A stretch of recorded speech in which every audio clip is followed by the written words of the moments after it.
मुझे याद है पहले मोबाइल मोबाइल में किसी का नंबर भी सेव करने के लिए मदद लेते थे कि भाई ये नंबर सेव करना है, थोड़ा बताओ कैसे होगा। तो अभी तो खैर ये सब परेशानी नहीं है, ये सब हो जा रहा है।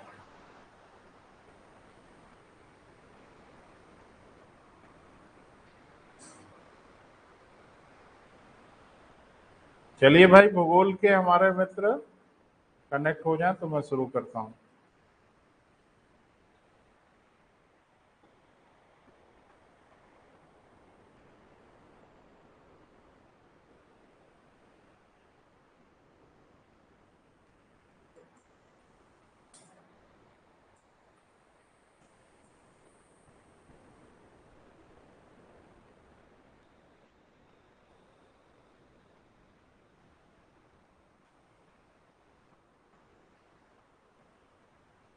बच्चे नहीं कनेक्ट हो रहे भाई।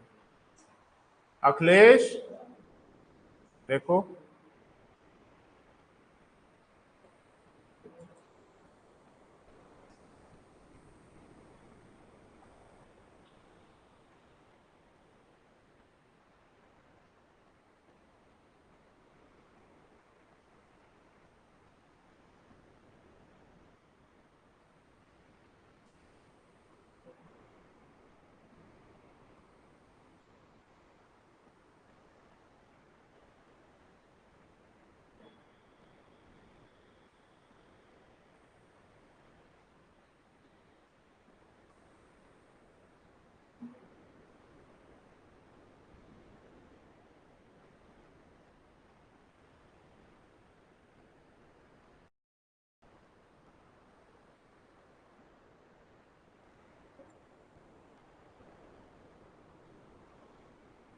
तो कल कहाँ तक थे बेटा हम लोग, बताइए, शुरू किया जाए। ठीक ठाक आ रहा है बेटा? सही है। हाँ ठीक। वो प्रॉब्लम थी। कहाँ तक चर्चा हुई थी बेटा, बताएं तो सही। हाँ ठीक है, अब याद आ गया। एक्चुअल में हम लोग वायुमंडल का कॉन्फ़िगरेशन पढ़ रहे थे बेटा, कि हमारे वायुमंडल में कौन कौन सी गैसें विद्यमान हैं। तो इसमें हम लोगों ने पढ़ा था नाइट्रोजन है, ऑक्सीजन है, ऑर्गन है, कार्बन डाइऑक्साइड है। इसके अलावा वायुमंडल में कुछ सक्रिय गैसें हैं, हाइड्रोजन है, हीलियम है, ओजोन है, तमाम छोटी छोटी गैसें, लेकिन बहुत कम मात्रा में है। क्योंकि मैंने आपको बताया था कि नाइट्रोजन और ऑक्सीजन ही मिलके पूरे वायुमंडल की 99% गैसों का निर्धारण कर देती हैं। बच गया 1%। 1% में 0.93 अकेले ऑर्गन है, तो फिर क्या बचा? तो है, अब जाहिर सी बात है गैस है तो बहुत ही कम मात्रा में, लेकिन है। लेकिन ज्योग्राफी में दो बेटा बहुत जरूरी है, दो के बारे में जानना बहुत आवश्यक है। एक जिसको हम लोग कहते हैं बेटा जलवाष्प, और एक डस्ट पार्टिकल। तो दोनों के बारे में थोड़ा थोड़ा कमेंट लिखते हैं, फिर हम आगे बढ़ते हैं। तो अगली हेडिंग बना लीजिए, जल वाष्प। हेडिंग शायद बनाया है आपने, क्या बनाया है, कुछ लिखा है? हाँ, तो उसमें एक लाइन आपने ये लिखा है कि जल वाष्प हमारे वायुमंडल में सर्वाधिक परिवर्तनशील गैस है। इसका मतलब है कि वायुमंडल में जलवाष्प की मात्रा बहुत तेजी से बढ़ती घटती रहती है। यह प्रश्न पूछा गया। व्यवहार में मैंने ये देखा कि जैसे ये प्रश्न पूछा जाता है, तुरंत बच्चों के दिमाग में कार्बन डाइऑक्साइड आता है और वो विकल्प में रहता है। ऐसा नहीं है बेटा, कार्बन डाइऑक्साइड की मात्रा कोई एक दिन में बढ़ती घटती नहीं है। हाँ, ये जरूर है कि हमारे वायुमंडल में जो कार्बन डाइऑक्साइड है वो धीरे धीरे इंक्रीज तो कर रही है, लेकिन सडन इंक्रीज नहीं कर रही है। आप देख रहे हैं ना, धरती पे ग्रीन हाउस इफेक्ट हो रहा है, धरती की गर्मी बढ़ रही है, ग्लोबल वार्मिंग हो रही है, दुनिया भर का बवाल सुन रहे हैं। ये सबके पीछे कार्बन डाइऑक्साइड है, हम आगे चर्चा आपसे करेंगे। लेकिन हमारे वायुमंडल में सर्वाधिक जो परिवर्तनशील गैस है, जिस गैस में सबसे अधिक परिवर्तन होता है, वो कौन है बेटा? जल वाष्प है, जो आप महसूस करते हैं। अभी बारिश हो जाए, अभी क्लाउड हो जाए, अभी बादल हो जाए, आप देखेंगे मॉइस्चर बढ़ जाता है हवा में। बोले बेटा, है ना? अभी एकदम धूप निकल जाए, अभी विंड का डायरेक्शन बदल जाए, तो अभी लू चलने लगती है और नमी और मॉइस्चर एकदम से गायब हो जाता है। ये डे टू डे और एक ही दिन के अलग अलग घंटों में इसकी मात्रा बढ़ती घटती रहती है। ये ध्यान रखना बेटा, भूलना मत कभी। ये प्रश्न पूछा गया है कि हमारे वायुमंडल की सबसे अधिक परिवर्तनशील गैस कौन सी है, तो कौन है बेटा? जल वाष्प। तो थोड़ा सा 2 लाइन और लिखें बेटा, लिखें। धरातल से लगभग 8 किलोमीटर की ऊंचाई तक, धरातल से कितना बेटा? लगभग 8 किलोमीटर की ऊंचाई तक जल वाष्प पाए जाते हैं।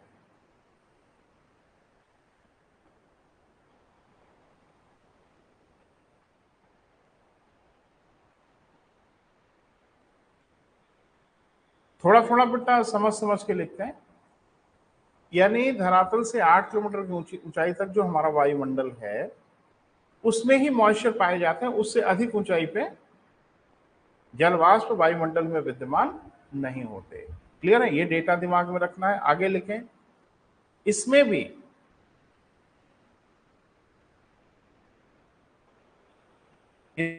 भी धरातल से 2 किलोमीटर की ऊंचाई पर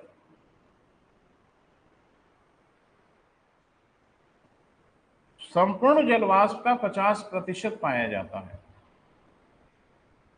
हाँ सूर्य प्रताप जी, आवाज सुनाई दे रही है बेटा? सब ठीक ठाक है?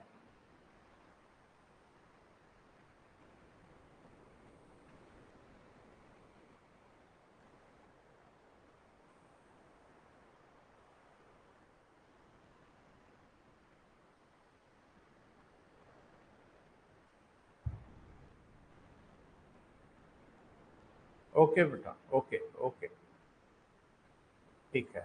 तो आगे बढ़ते हैं हम लोग। तो जो जलवाष्प है बेटा वो हमारे वायुमंडल में 8 किलोमीटर की ऊंचाई तक है, लेकिन उसमें भी सबसे अधिक जलवाष्प कहाँ पाए जाते हैं? मात्र 2 किलोमीटर की ऊंचाई पे। और ध्यान रखना, मौसम और जलवायु संबंधी यानी क्लाइमेट और वेदर के लिए मॉइस्चर की बहुत बड़ी भूमिका है।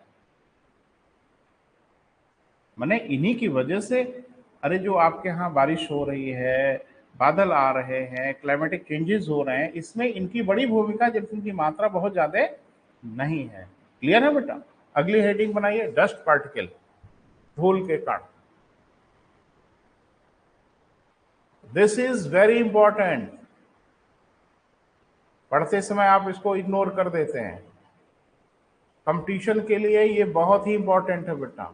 क्यों है, थोड़ा हम आपको समझाते हैं। देखो जो डस्ट पार्टिकल है ना बेटा, वो बहुत अलग अलग साइज के होते हैं। 0.2 नैनोमीटर से लेके बहुत छोटे छोटे पार्टिकल भी विद्यमान होते हैं। लेकिन ध्यान रखना, बड़े बड़े धूल के कण होते हैं। अभी सड़क पे धूल भरे रास्ते पे अगर कोई व्हीकल गुजरे तो आप देखते हैं धूल का पूरा गुबार सा उठ जाता है, बड़े बड़े पार्टिकल होते हैं। लेकिन डस्ट पार्टिकल बहुत छोटे भी होते हैं बेटा। मैं आपको बता दूं, जैसे कुछ लोगों का घर बहुत नीट एंड क्लीन रहता है, बहुत साफ सुथरा रहता है, एकदम शीशे जैसा चमचमाता है, लेकिन ये गलतफहमी मत पालना कि वहां धूल नहीं है। डस्ट से फ्री कहीं कुछ भी नहीं है। ये अलग बात है कि वो पार्टिकल इतने छोटे हैं जिनको आंख से आप नहीं देख पा रहे हैं, वो दिखते हैं। कभी फिजिक्स पढ़ा होगा तो उसमें आपने पढ़ा होगा टिंडल इफेक्ट। एकदम अंधेरा करिए और प्रकाश की एक रोशनी आने दीजिए कमरे में, उस रोशनी में आपको डस्ट पार्टिकल उड़ते हुए नजर आ जाएंगे। तो लगभग लगभग धरातल से अगर बात करें तो 8-10 किलोमीटर की ऊंचाई तक तो निर्विवादित रूप से धूल के कण पाए जाते हैं, लेकिन बहुत छोटे होते हैं बेटा। इन धूल के कणों को एक नाम दिया जाता है ज्योग्राफी में, जिनको हम लोग कहते हैं हाइग्रोस्कोपिक न्यूक्लियाई। मैं लिख रहा हूं बोर्ड पे। धूल के कुछ विशेष जो कण होते हैं जो बहुत छोटे होते हैं, उनको क्या कहा जाता है बेटा? हाइग्रो। बोर्ड पे हम लिख रहे हैं बेटा।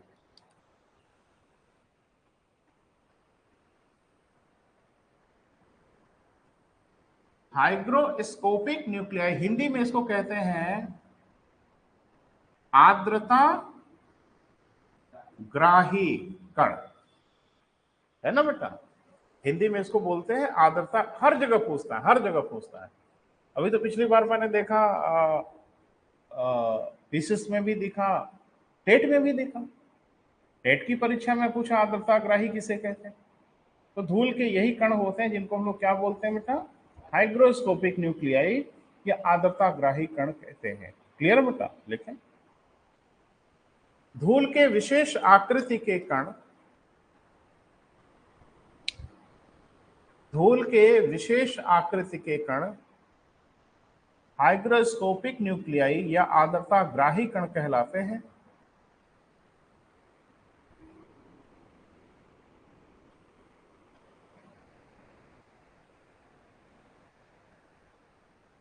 सभी नहीं होते बेटा, सभी डस्ट पार्टिकल आर्द्रताग्राही नहीं होते, जो होते हैं उनको आर्द्रताग्राही कहते हैं, है ना बेटा। तो कौन कौन होते हैं उनका नाम लिखना पड़ेगा बेटा, लिखें। सोडियम क्लोराइड,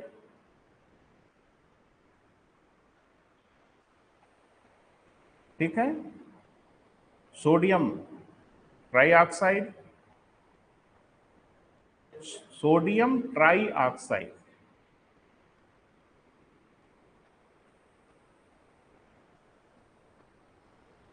ठीक है, मैग्नीशियम क्लोराइड,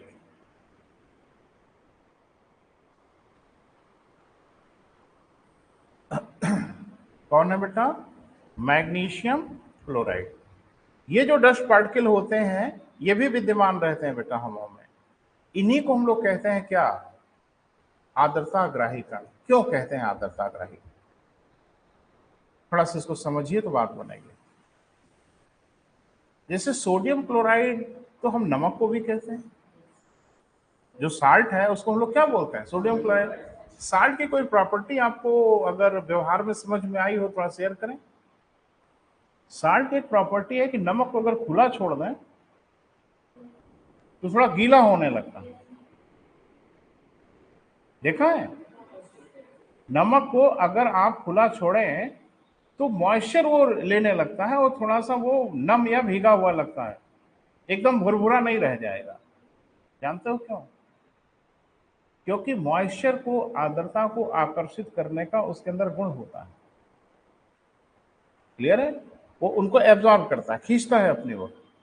तो इसीलिए ये जो छोटे छोटे कण हैं सोडियम क्लोराइड के, सल्फर ट्राइऑक्साइड के या सोडियम ट्राइऑक्साइड के, क्या लिखा, सोडियम ट्राइऑक्साइड लिख दिए, सल्फर ट्राइऑक्साइड, ठीक करे बेटा, सल्फर ट्राइऑक्साइड। अगला मैग्नीशियम क्लोराइड लिखा है ना, ठीक है। तो ये क्या करते हैं बेटा कि जो वायुमंडल में नमी है ऊपर, इस नमी को अपनी ओर आकर्षित करते हैं, अपनी ओर खींचते हैं। और एक बात ध्यान रखना, इसीलिए इनका नाम रखा गया आर्द्रताग्राही, ये आर्द्रता को आकर्षित करते हैं। और एक बात ध्यान से सुनना, अगर ये हाइग्रोस्कोपिक न्यूक्लियाई न होते तो किसी हालत में बारिश नहीं होती।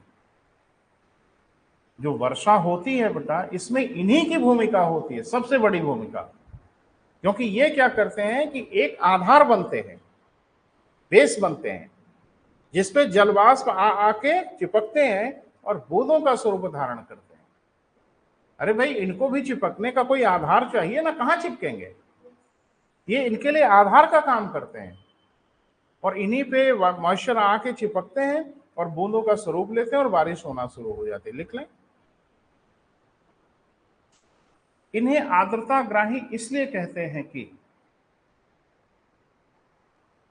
इन्हें आर्द्रताग्राही इसलिए कहते हैं कि,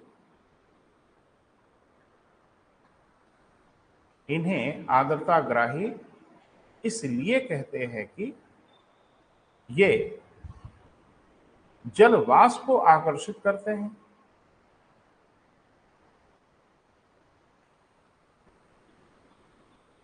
ये किसको बेटा, जल वाष्प को आकर्षित करते हैं, जिसके कारण वर्षा होती है, जिसके कारण क्या होती है बेटा, वर्षा होती है। क्लियर हुआ बेटा, हाँ स्पष्ट है। वर्षा कराने में आर्द्रताग्राही कणों की महत्वपूर्ण भूमिका होती है, ये भूलना नहीं है बेटा। स्पष्ट है वर्षा कराने में आर्द्रता ग्राही कणों की महत्वपूर्ण भूमिका होती है।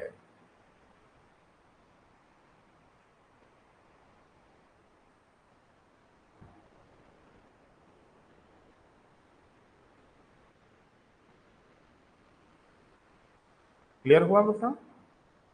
एक नोट बनाइए, नीचे एक नोट लिखिए।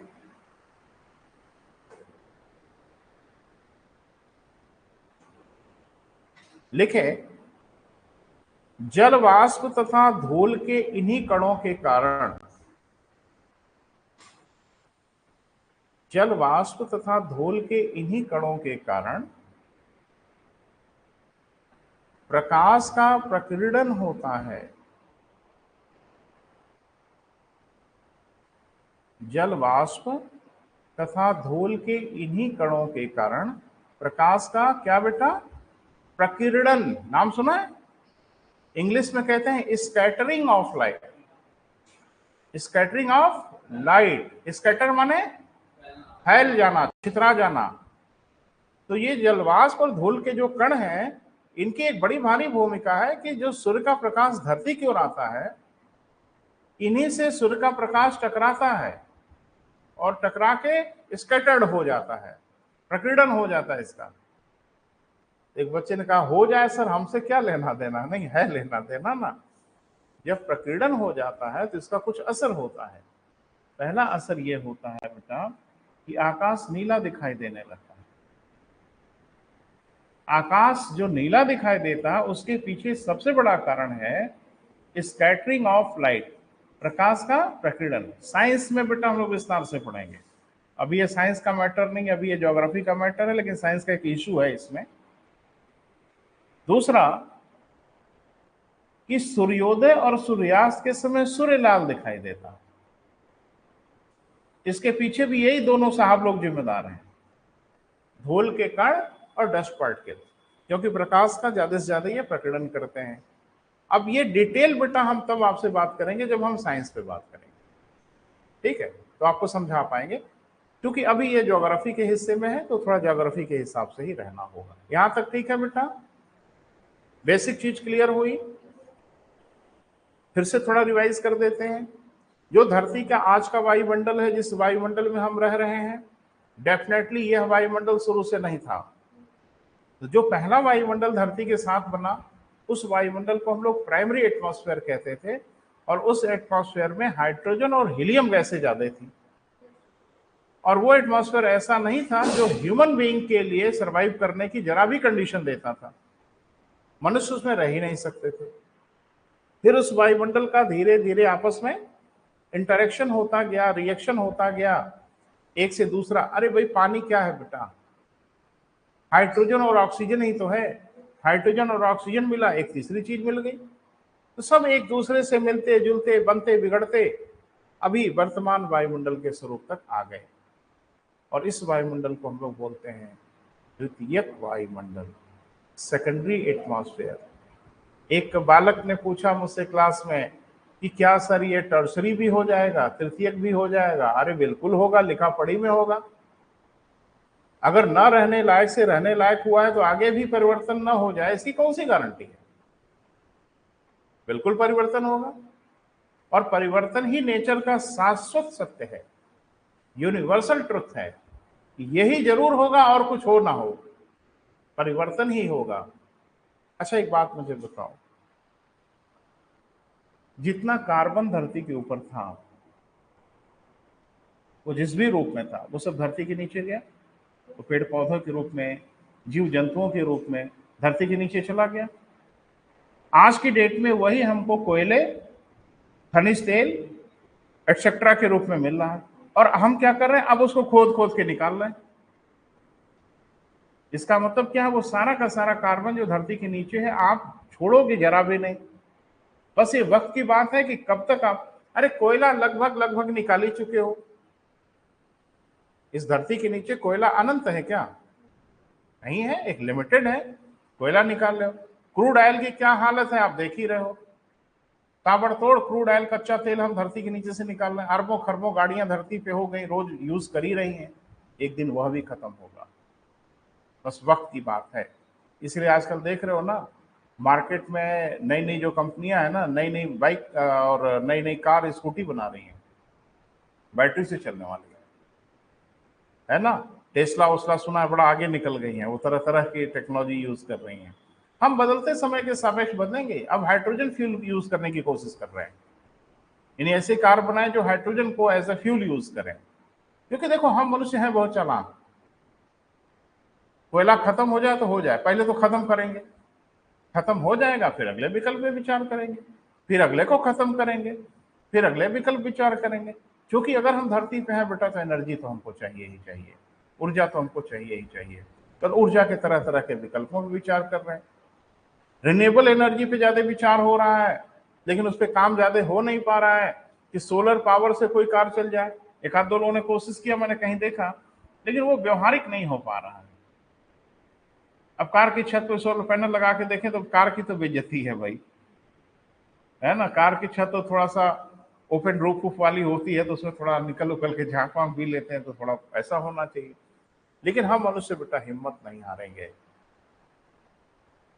इसीलिए आप देखते हैं आजकल अब जमाना आया है बैटरी से चलने वाली कारों का।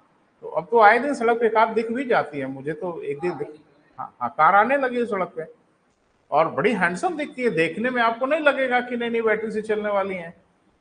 उसमें बैटरी को बनाने में एक विशेष प्रकार का वो खनिज का प्रयोग होता है, लिथियम। तो लिथियम चूंकि भारत में बहुत नहीं मिलता था, लेकिन अच्छी न्यूज ये है कि बहुत बड़ा भंडार मिल गया अभी भारत में, बहुत बड़ा भंडार मिला, पूरी दुनिया चौंक गई। तो जम्मू कश्मीर में हमको लिथियम का बहुत बड़ा भंडार मिला है। नहीं तो लिथियम के लिए हम चीन और ऑस्ट्रेलिया वगैरह पे निर्भर होते थे। हाँ, ऑस्ट्रेलिया से ज्यादा आता था, चाइना में तो लिथियम बैटरी ही बेचता है, वो लिथियम काहे बेचेगा। लिथियम बैटरी का बहुत बड़ा निर्मातक है, ये निर्माता है चाइना। हर जगह हर जगह, अरे लिखा होता है लिथियम आयन बैटरी, उस पर लिखा भी होता है। हाँ, वो रिचार्जेबल होती है, और दूसरा ये कि इसकी ड्यूरेबिलिटी थोड़ी बढ़ जाती है। तो आने वाला भविष्य अब लिथियम का है बेटा। जिस देश के पास लिथियम होगा वो देश अपनी गाड़ी मोटर चलाएगा। और अच्छी न्यूज ये है कि बहुत बड़ा भंडार हम लोगों को अभी अभी मिला है जम्मू कश्मीर में। सब टैगिंग वॉगिंग हो गई है बेटा, वो सब उसको निकालना शुरू करेंगे। चाइना तो जल भुन के राख हो गया, तो बताइए इनको मिल गया, हमको मिल गया होता तो बड़ा अच्छा है। अफगानिस्तान में 3-5 चाइना कर रहा है। अफगानिस्तान की भलाई की इरादा नहीं है, अफगानिस्तान में बहुत हैंडसम लिथियम है, उसकी नजर लिथियम पे, इस समय वो लिथियम के पीछे पागल हुआ है। कौन? चाइना, क्योंकि उसको पता है कि आने वाला भविष्य लिथियम का होगा, है ना बेटा।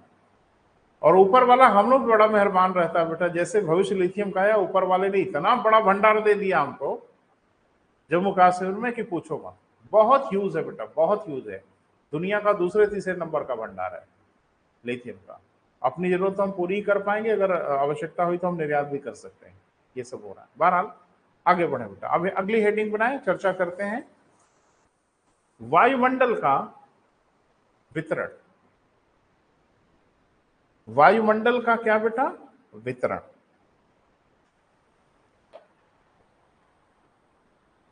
हाँ, तो थोड़ा सा इस पे काम करना होगा बेटा। क्यों? क्योंकि यहां से क्वेश्चन की गारंटी है, मैं लिख के दे सकता हूं, यहां से क्वेश्चन आपकी परीक्षा में हर हाल में आएगा। अभी पीसीएस में भी आया,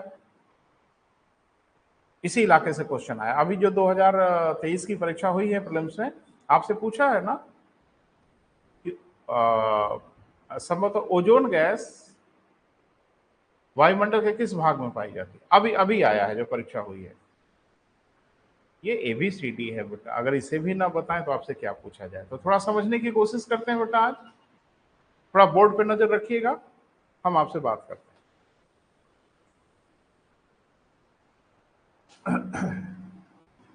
आज एक काम निपटा लें हम लोग बड़ा वाला, और इसी पे हम लोग काम करेंगे। जो पूरा हम लोगों का वायुमंडल है बेटा कंप्लीट, इसकी ऊंचाई को लेकर तरह तरह का गतिरोध है।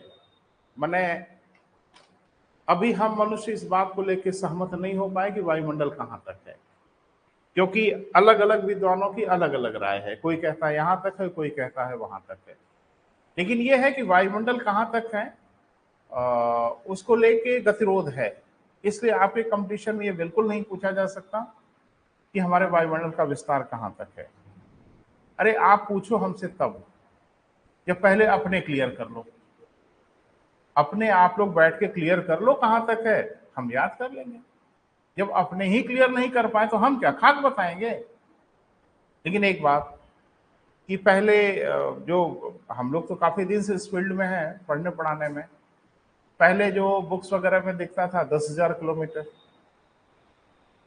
फिर आया 32,000 किलोमीटर, फिर आया 36,000 किलोमीटर, अभी बता रहे 1,00,000 किलोमीटर से अधिक है वायुमंडल। अरे बेटा एक बात बताओ, अगर 1,00,000 किलोमीटर की ऊंचाई पर हाइड्रोजन और हीलियम गैस अगर दिख रही है तो क्यों दिख रही है? वो पृथ्वी के गुरुत्वाकर्षण से बधी है तभी तो दिख रही है। और यही ना परिभाषा है वायुमंडल की, कि गैसों का वह आवरण जो पृथ्वी के गुरुत्वाकर्षण से बधी है वही वायुमंडल है। अब ये तो नहीं बताया गया कि उसकी डेंसिटी इतनी होनी चाहिए, मात्रा इतनी। अगर हम कहें कि 100 किलोमीटर पे एक एक अणु भी दिख रहा है अगर हाइड्रोजन हीलियम का, तो परिभाषा के हिसाब से वायुमंडल है। क्लियर है बेटा? बस इतना समझ लें कि ये अगर 1,00,000 किलोमीटर की ऊंचाई तक भी कहा जा रहा है तो सिर्फ कहने के लिए वायुमंडल है, वायुमंडल का वहां कोई इचर फीचर है नहीं परिभाषा के डायमेंशन में, है ना बेटा? तो जो पूरा वायुमंडल यहां से लेके 10,000 मानो, 20,000 मानो, 40,000 मानो, जो भी मानो, फैला हुआ है ना बेटा? तो क्या ये वायुमंडल का जो फीचर है वो एक ही जैसा है? नहीं है, नहीं है बेटा। तो जाहिर सी बात है अब इसको बांटना पड़ेगा, डिमार्केट करना पड़ेगा, एकेडमिक में पढ़ने के लिए इसको देखना पड़ेगा। तो पूरे के पूरे वायुमंडल को, आज इस चार्ट को बेटा आप भी कॉपी में बनाना बहुत जरूरी है, अभी नहीं पहले देख लो। पूरे के पूरे वायुमंडल को हम दो बड़े भागों में बांटते हैं। हमेशा ध्यान रखना, जब भी हम कोई चीज बांटते हैं तो बांटने का आधार होता है, बताना पड़ता है किस आधार पे बांट रहे हैं। क्योंकि आधार नहीं बताओगे तो फिर बंटवारा नहीं हो सकता। जैसे हम आपसे बोले, क्या धरती पे हम लोग जो मनुष्य हैं उनको बांटा जा सकता है? हाँ, जैसी भावना आपकी, बांटा भी जा सकता है, नहीं भी बांटा जा सकता है। अगर हम कहें मानवता के आधार पे तो कोई बंटवारा नहीं है, हम सभी मनुष्य हैं। जेंडर के हिसाब से कहें बांटा जा सकता है। नेशनैलिटी के हिसाब से कहें बांटा जा सकता है। जाति के आधार पे बिल्कुल बांटा जा सकता है। धर्म के आधार, तो डिपेंड ये करता है कि आधार क्या है, तब हम समझ पाएंगे कि बंटवारा होगा कि नहीं होगा। क्लियर है बेटा? तो अभी जो हम वायुमंडल को बांट रहे हैं उसका कोई आधार होगा, तो अभी हम बोलेंगे नहीं, पहले सुन लो। उसको हम दो भागों में बांटते हैं। एक को कहते हैं क्या बेटा? सममंडल। क्या कहते हैं? सममंडल। इंग्लिश में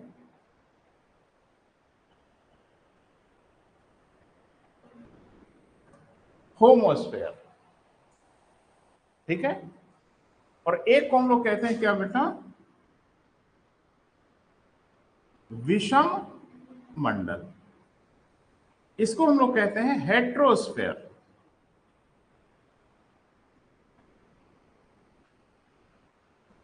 तो पूरा का पूरा जो पृथ्वी का वायुमंडल है ये पहले हम लोग दो बड़े भागों में बांट लेते हैं। क्लियर है बेटा? एक को हम लोग क्या कहते हैं बेटा? सममंडल, और एक को कहते हैं विषम मंडल। एक को इंग्लिश में कहते हैं होमोस्फेयर, एक को कहते हैं हेट्रोस्फेयर। अब ये भी जानना है कि कितनी ऊंचाई तक कौन, ये भी बड़ा जरूरी है। ये हम लोग मान लेते हैं कि 0 से लेके 90 किलोमीटर तक, मतलब धरातल से लेकर 90 किलोमीटर की ऊंचाई तक का जो वायुमंडल है उसको हम लोग क्या कहते हैं बेटा? सममंडल। याद रखिएगा, बोलिएगा नहीं, ये कोई छोटी चीज नहीं है, ना ही ये बड़ी चीज है। परीक्षा में पूछेगा बता लीजिएगा, छोटी हो जाएगी, और परीक्षा में पूछेगा नहीं बता पाएंगे ना तो बहुत बड़ी चीज हो जाएगी, तकलीफ हो जाएगी आपको। क्लियर है बेटा? अब जाहिर सी बात है कि विषम मंडल भी कहीं ना कहीं से होगा, तो वो तो दिख ही रहा है कहां से होगा। तो 90 किलोमीटर की ऊंचाई से लेकर जहां तक वायुमंडल होगा वहां तक के हिस्से को हम लोग क्या कहते हैं बेटा? विषम मंडल कहते हैं। तो ये कहां से शुरू होगा बेटा?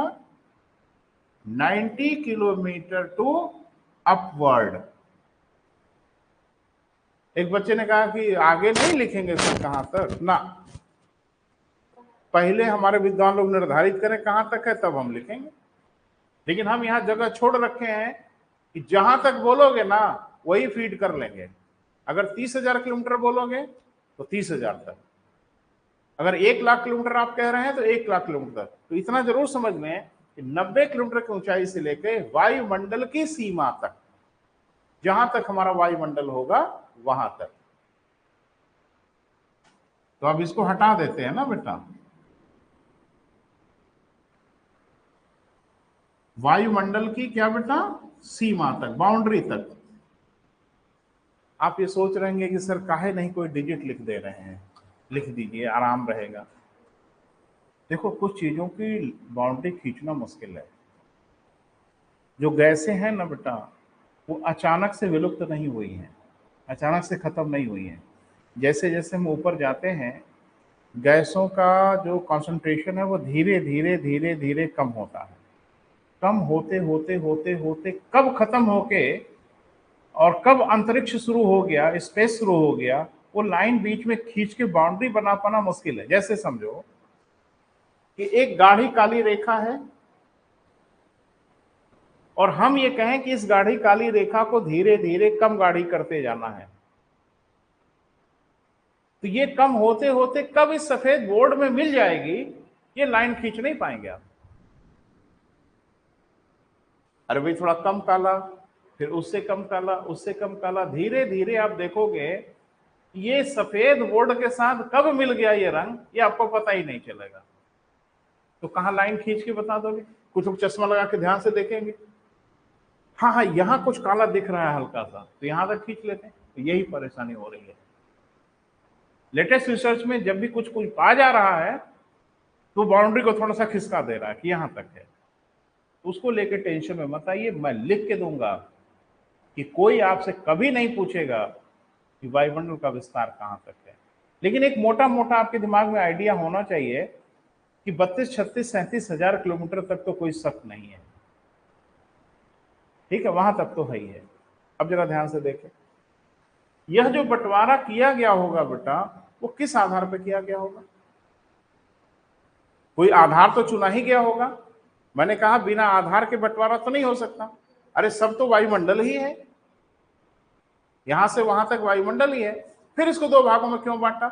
तो कोई आधार होगा। नाम से ही आधार समझ में आ रहा है। अगर नाम ध्यान से पढ़ें तो मुझे लगता है इसका आधार समझ में आ रहा है। क्लियर है? सम माने समान, विषम माने असमान। थोड़ा ध्यान से सुनिएगा बेटा, है बड़ा इंपॉर्टेंट। वायुमंडल में आपने जो गैसें देखा है, पढ़ा है अभी, मुझे लगता है कल परसों के लास्ट लेक्चर में पढ़ा था। वायुमंडल में धरातल से लेकर 90 किलोमीटर की ऊंचाई तक सारी गैसें आपस में मिली रहती हैं। जैसे अगर आपको ये गलतफहमी हो कि आप सांस लेते हैं तो खाली ऑक्सीजन लेते हैं, तो ये आपकी गलतफहमी है। आप जब सांस लेते हैं ना तो उसमें 78% नाइट्रोजन भी लेते हैं। अच्छा, आपके नाक में कोई डिवाइस लगा है, यंत्र, जो छान के खाली ऑक्सीजन ले जाता है अंदर? नहीं साहब, पूरा लेते हैं। तो ये जो धरातल से लेके 90 किलोमीटर की ऊंचाई तक का जो वायुमंडल है, इसमें हर गैस आपस में मिक्स्ड है, मिली है। क्योंकि सारी गैस आपस में मिली हुई है इसलिए इसको सममंडल है। क्लियर है? अब दिमाग में खतरे की घंटी बज रही है, इसका मतलब है कि आगे नहीं भी मिली है क्या? हाँ, 90 किलोमीटर की ऊंचाई से जब आप ऊपर जाओगे तो इसको हम लोग विषम मंडल कहेंगे। क्यों कहेंगे? क्योंकि यहां गैसें आपस में मिलती नहीं है, हर गैस अलग अलग अपना कुनबा बना के बैठी है। पता नहीं समझ पा रहे हो कि नहीं? 90 किलोमीटर से ऊपर जब आप जाओगे तो हर गैस अलग अलग लेयर बना बना के है, कोई गैस दूसरे गैस में नहीं मिलती। अब लेयर बनाने का क्या नियम होगा? कोई नियम तो जरूर होगा। तो नियम यह है, इन गैसों में जो भारी गैस है वो सबसे नीचे होती है, उससे जो हल्की होती है वो उसके ऊपर होती है, उससे जो हल्की होती है वो उसके ऊपर होती है, और जो सबसे हल्की गैस होगी वो सबसे ऊपर होगी। आपकी परीक्षा में पूछा गया वायुमंडल के सबसे बाहरी भागों में कौन सी गैस होती है? मुझे लगता है आप समझ रहे हैं। हाइड्रोजन से हल्की कोई गैस है नहीं, इसलिए हमारे वायुमंडल के सबसे बाहरी भागों में हाइड्रोजन और हीलियम जैसी गैसें ही पाई जाती हैं। क्लियर है बेटा? समझ में आया? अभी हम सब लिखाएंगे बेटा, परेशान मत होना, अभी समझना है।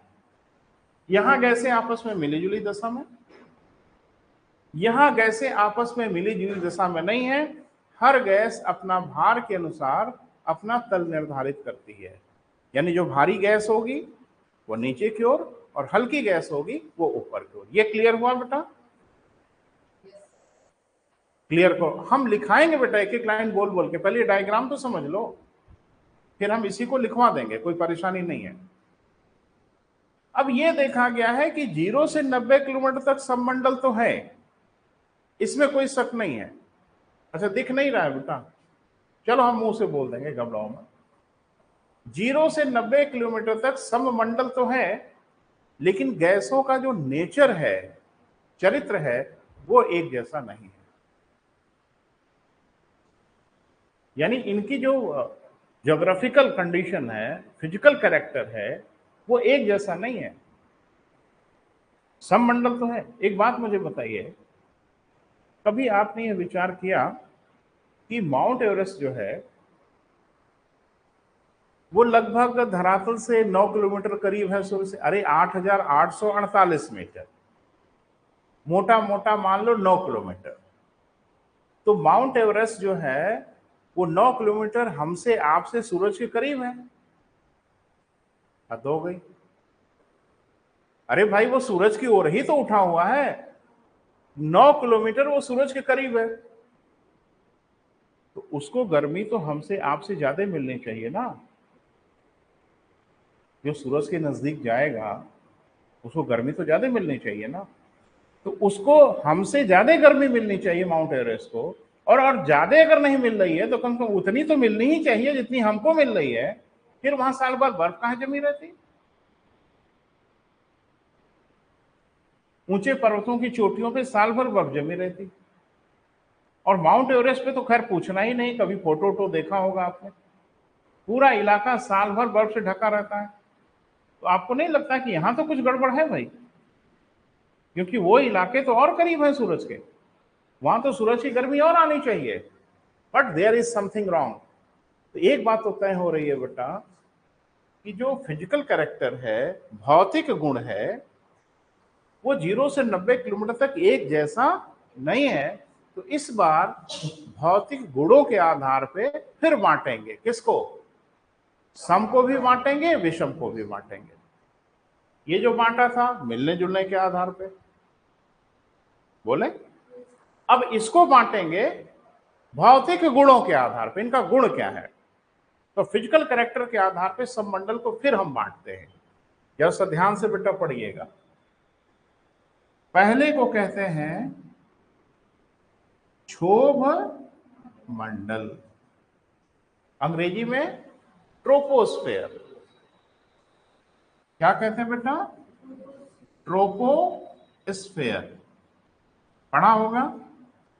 दूसरे को कहते हैं समताप मंडल। क्या कहते हैं बेटा? दिखाई नहीं दे रहा बेटा? दिख रहा है? हाँ, लिख दे रहा है।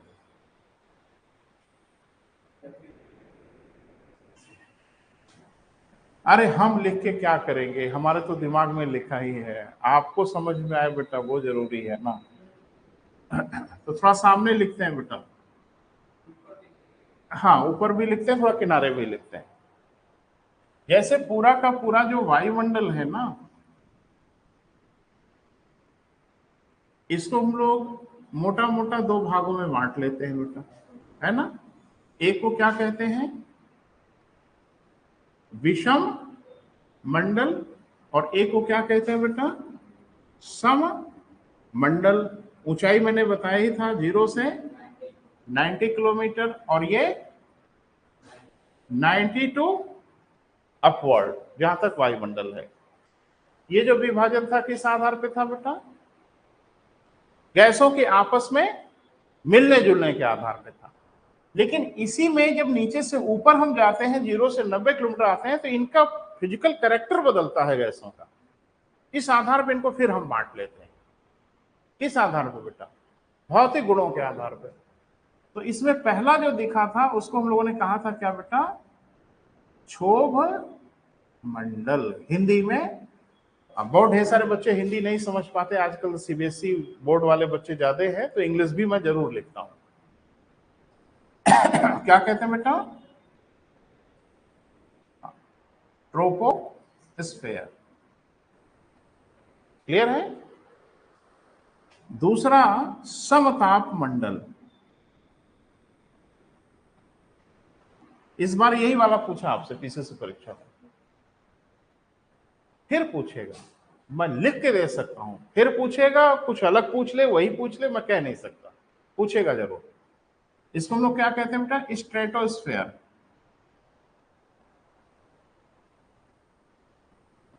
इंग्लिश में क्या कहते हैं बेटा, स्ट्रेटोस्फेयर। फिर तीसरा है जिसको हम लोग क्या कहते हैं बेटा, हिंदी में मध्य मंडल, और इंग्लिश में कहते हैं मेसोस्फेयर। क्लियर है बेटा। तो कौन सा लिखा, 3। समताप मंडल को फिर कितने भागों में बांट लिया, 3 भागों में। कौन कौन सा बेटा, क्षोभ मंडल, समताप मंडल और मध्य मंडल। आगे नहीं बांटा, इसका मतलब है कि 90 किलोमीटर तक पहुंच गए होंगे। अरे नहीं पहुंचे होते तो फिर बांटे होते, जिसका मतलब कि 90 किलोमीटर में ये तीनों डिवाइडेड है। अब कहां से कहां तक है वो थोड़ा देख लें। इसको हम लोग कहते हैं कि धरातल से लेकर 10 या 18 किलोमीटर तक। क्लियर है बेटा। अब इसको लेके बड़ा गतिरोध है बेटा, इस पर खूब बात करनी पड़ेगी कि कहीं ये धरातल से लेके मात्र 10 किलोमीटर की ऊंचाई तक है, और कहीं धरातल से लेके ये 18 किलोमीटर तक की ऊंचाई तक है। कौन, क्षोभ मंडल। ये बहुत बड़ा एक टेक्निकल इशू है जिसको आपको समझना पड़ेगा, हम आपको समझाएंगे, पहले इसको देख लीजिए। तो 18 किलोमीटर तक पहुंच गए हम लोग, 10 किलोमीटर कहिए या 18 किलोमीटर कहिए, जहां तक पहुंचे थे वहां से लेके 50 किलोमीटर की ऊंचाई तक कौन है बेटा, समताप मंडल। क्लियर है। 50 किलोमीटर की ऊंचाई से लेकर कहां तक, हम समझ में आ ही रहा है, और कहां तक होगा, 90 किलोमीटर तक। क्या बेटा, मध्य मंडल। एक बात ध्यान से सुनो, एक्चुअल में है क्या परेशानी बेटा, उसको जरा देखिए। परेशानी यह है कि जो क्षोभ मंडल की ऊंचाई है ये अलग अलग किताबों में अलग अलग लिखी हुई है, और आपसे ज्यादा हमने किताबें पढ़ा है, इसमें कोई शक शुबहा नहीं है, बुरा मत मानना। कहीं आपको 10 से 12 दिखेगा, कहीं 8 से 14 दिखेगा, कहीं 16 से 18 दिखेगा। हर राइटर ने अलग अलग लिखा है, लेकिन मैं जो डेटा दे रहा हूं ये एनसीईआरटी में लिखा है। क्योंकि अगर डेटा का डिफरेंस आ रहा है तो हम उसी डेटा को सही मानेंगे जो एनसीईआरटी में। तो एनसीईआरटी में लिखा है कि इसकी ऊंचाई कहीं 10 किलोमीटर है और कहीं 18 किलोमीटर। क्लियर है बेटा, समझ में आया। अब थोड़ा उधर चलते हैं, विषम मंडल। तो विषम मंडल भी कुछ बटा होगा, बोल नहीं रहे। तो विषम मंडल जो बटा है उसको जरा देख लीजिए। ये पहला जो इसका बंटवारा हुआ है वो क्या हुआ है बेटा, पहला बंटवारा है जिसको हम लोग कहते हैं आयन मंडल। क्या कहते हैं बेटा? आयन मंडल, आयनोस्फीयर कहते हैं। तो पहला जो विभाजन इसका है किसका? विषम मंडल का। वो क्या है बेटा? आयन मंडल।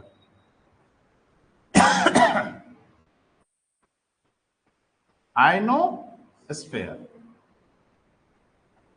अब इसकी भी ऊंचाई ऊंचाई थोड़ा दिमाग में रहना चाहिए।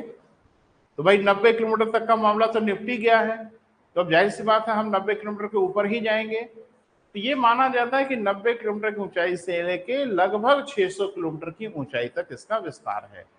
कितना बेटा? 90 किलोमीटर टू 600 किलोमीटर। हाँ, इसको भी लेके गतिरोध है। कुछ राइटर इसको 800 किलोमीटर तक मानते हैं, कुछ इसको 400 ही मानते हैं, कुछ इसको 600 मानते हैं। तो हमने मध्य मार्ग अपनाया है, तो हमने 600 मान लिया है।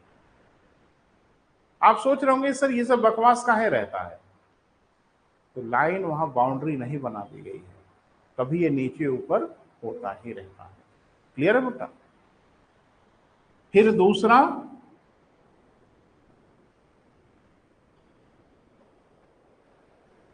बहिर्मंडल। बहिर्मंडल माने बाहरा है? नहीं नहीं, एक्सोस्फेयर। एक्सोस्फेयर जो बाहर की ओर है, इंग्लिश में इसको क्या कहते हैं बेटा? एक्सोस्फेयर। बहिर्मंडल कहां तक?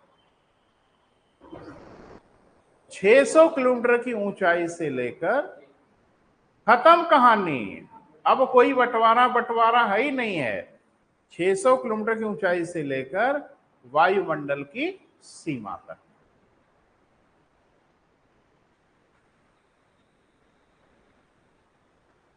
ठीक है बेटा? तो एक बार हम फिर से आपको ब्रीफ कर रहे हैं, इस पे काम करना है अभी हम लोगों को।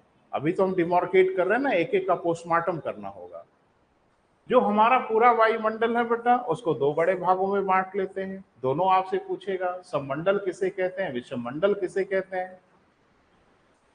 सममंडल को फिर हम तीन भागों में बांटते हैं, यानी इस 90 किलोमीटर को तीन टुकड़ों में तोड़ते हैं। एक को कहते हैं क्षोभ मंडल, इंग्लिश में कहते हैं ट्रोपोस्फेयर। एक को कहते हैं समताप मंडल, इंग्लिश में कहते हैं स्ट्रेटोस्फेयर। एक को हम लोग कहते हैं मध्यमंडल, इंग्लिश में कहते हैं मेसोस्फेयर। सममंडल हो गया। अब आते हैं विषममंडल में। विषममंडल है तो बड़ा, बहुत बड़ा है, लेकिन बस इसे दो ही भाग में बांटा गया। एक को हम लोग क्या कहते हैं बेटा? आयनोस्फेयर, आयन मंडल। और एक को हम लोग कहते हैं बहिर्मंडल। और मैंने कहा ना, ये सिर्फ और सिर्फ कहने के लिए वायुमंडल है, परिभाषा में वायुमंडल है, बाकी यहां कोई मतलब मतलब नहीं निकलता। ये क्लियर हो गया बेटा? बोल नहीं रहे? शुरुआत कर दिया जाए आज, दो लाइन तो शुरू कर ही दें। हाँ, लिखें। ये डायग्राम दिमाग में परमानेंट रहना चाहिए, भूलना नहीं है किसी हालत में। बहुत ढेर सारी समस्या का समाधान आपका सिर्फ इसी डायग्राम से हो जाएगा। क्लियर है बेटा? अब थोड़ा मैं बोल रहा हूं बेटा, लिखिए।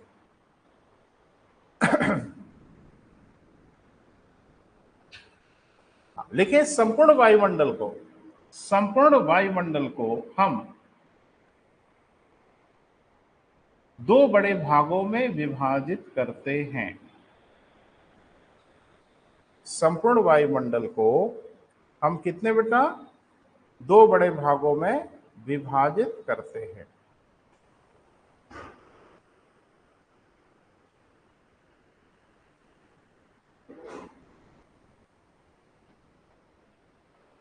क्लियर है? हाँ।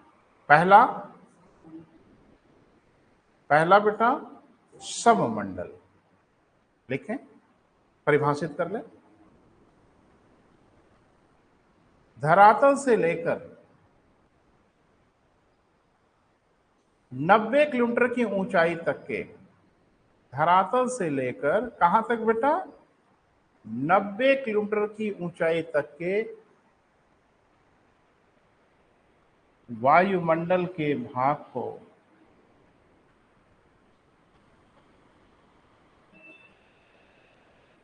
को सममंडल कहते हैं।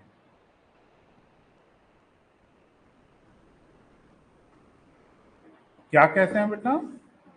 सममंडल कहते हैं। क्यों कहते हैं वो लिखना पड़ेगा। लिखें, यहां गैसें आपस में मिली जुली अवस्था में पाई जाती हैं। यहां गैसें आपस में मिली जुली अवस्था में पाई जाती हैं, माने सब दोस्ती मित्रता बना के रहती हैं, है ना बेटा? इसी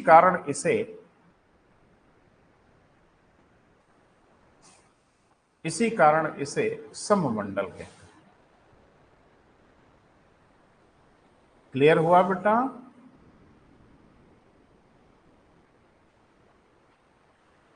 दूसरा, विषम मंडल।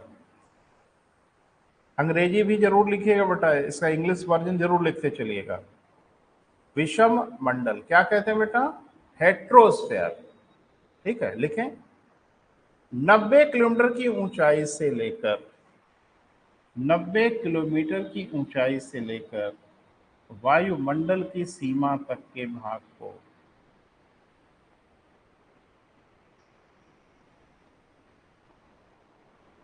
वायुमंडल की सीमा तक के भाग को क्या कहते हैं बेटा? हाँ, विषम। बोलो 4-6-10 बार, शर्मा काहे रहे हो? विषम मंडल कहते हैं। क्लियर है? अब इस बार ये हम लोग पकड़ेंगे कि काहे विषम मंडल कहते हैं। लिखें, यहां गैसें आपस में मिली जुली अवस्था में नहीं पाई जाती। यहां गैसें आपस में क्या बेटा? मिली जुली अवस्था में नहीं पाई जाती, वरन अपने भार के अनुसार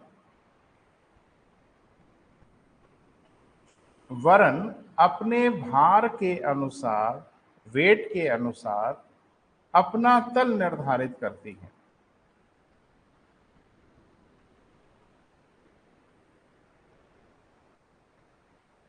क्लियर है बेटा? अर्थात भारी गैसें नीचे की ओर, हल्की गैसें ऊपर की ओर होती हैं।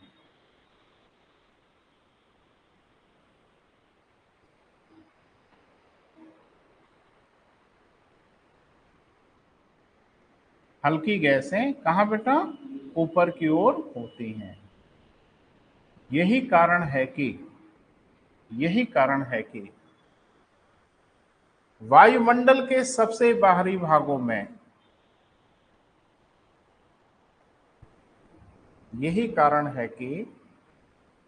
वायुमंडल के सबसे बाहरी भागों में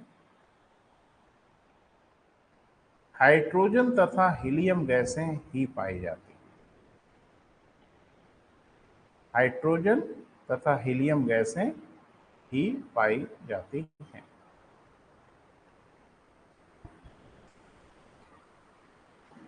क्लियर है बेटा? कुछ विजन आपका बना आज के डेट में? बस एक भरोसे से पढ़ना बेटा, आईएएस से लेके पीसीएस तक, एसएससी से लेके रेलवे तक, लेखपाल से लेके बीडीओ तक, एक परीक्षा आपको ऐसी नहीं मिलेगी जिसमें इस इलाके से प्रश्न आपसे ना पूछा जाए। तो प्यार से आराम से पढ़ते हैं बेटा, और इस इलाके को इतना कस के घेरते हैं ना कि किसी भी कंपटीशन में कोई कुछ भी पूछ के देखे। तो अगली हेडिंग बनाइए बेटा, हेडिंग बना के समाप्त करेंगे तो अच्छा रहेगा, याद आएगा। तो अगली हेडिंग आप बनाएंगे फिर से सममंडल। सममंडल इंग्लिश वर्जन जरूर लिखिए, होमोस्फेयर आदत बना लीजिए। सिविल की तैयारी करने वाले मित्रों से मेरा एक निवेदन है कि कभी भी आप लिखें तो इंग्लिश वर्जन भी लिख लिया करें साथ में, इसकी बड़ी महत्वपूर्ण भूमिका है। जानते हो क्यों? इतने नालायक हैं, ये परीक्षा में होमोस्फेयर हिंदी में लिख के दे देंगे। अब आप सममंडल ढूंढते रह जाओगे, कहीं दिखेगा ही नहीं। ये आजकल बहुत गेम खेल रहे हैं आपके साथ। तो अंग्रेजी वर्जन जरूर लिखिए, जिन मित्रों को इंग्लिश में लिखने में तकलीफ है तो अंग्रेजी वाला नाम देवनागरी में लिख लें, चलेगा, कोई परेशानी नहीं है ना बेटा। तो आज बेटा यही समाप्त कर रहे हैं, कल मिलते हैं आपसे बात।